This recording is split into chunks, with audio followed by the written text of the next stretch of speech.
from Sluts and Retro Glow. If you haven't become a member of the Facebook Sluts group, go ahead and do that now.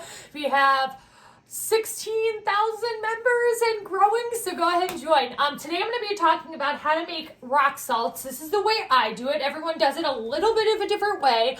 Also, how much fragrance oil load depends on your packaging and other things. So I'm not going to really talk about fragrance load today, but I'm going to show you how to make rock crystals, or as we call them at our company, rockers. You can really name them however you want. So I measure if I know I am making a certain number of jars, because I put mine in jars. Some people put theirs in the packaging.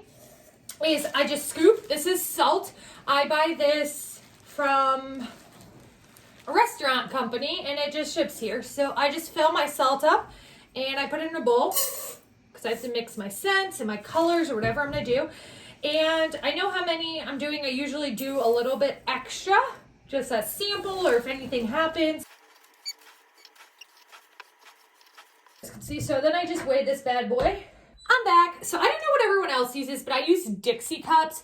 And the reason why I use Dixie cups is because the fragrance oil will eat through a lot of things. And it does eat through this a little bit too, but it's just enough. So, and then I have my candle dye here. So if I want to, I'm very whimsical about my colors. So I kind of go with whatever I feel. So this is my pumpkin lover scent I'm making right now. So I have some mixes.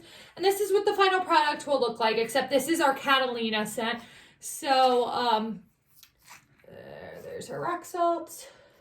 Okay, so what I like to do is I like to mix my fragrance oil in first. Since I already have it measured out, I don't really need a pipette, so I'm just going to pour it in.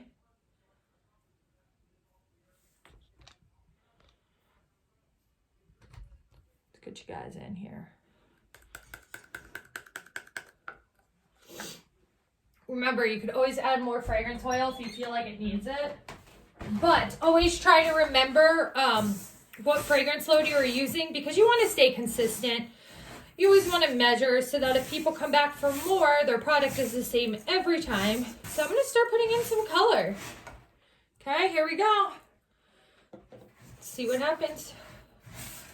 It's a mystery to me. It smells so good. My favorite part of making is just creating the prettiness of it.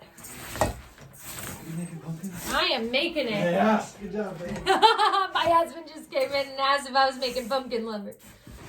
Okay, y'all, I think I am happy with this color. It's like a nice palish orange. So then what I do next doesn't get much easier than this. Watch this. I got my little guys right here.